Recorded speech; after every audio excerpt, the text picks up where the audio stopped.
Her kimde uğraşamam ben. Maşındayken ben dur. Her kimde uğraşamam. Ne oldu? Selama. Ses verme. Selama değil. Bu sesime ses verme. Selama. Ses verme. Selama değil.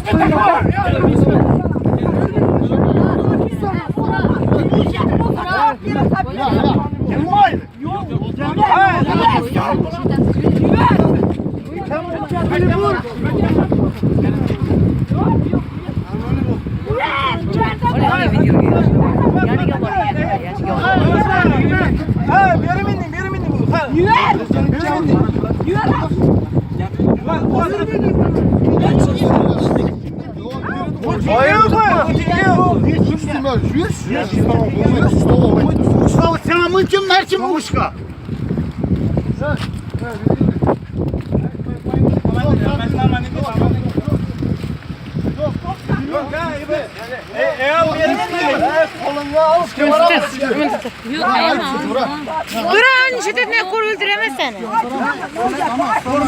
Hakimde uğruğa boğulur ama. Unutturum. Niye uğraşan onu?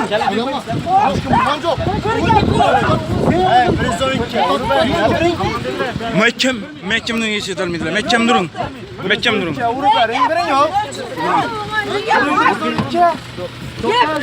Ana selama değil. Selama.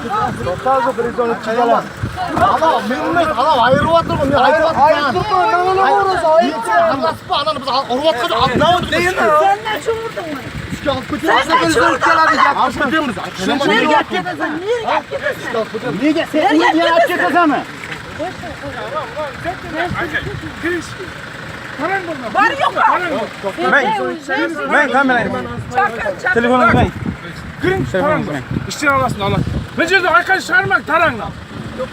Ama Ömer ana alın mı? Anam ben şimdi kırın. Kamera alın mı aşağı? Aa kırın çıkıyor ya. Kırın çıkıyor bak.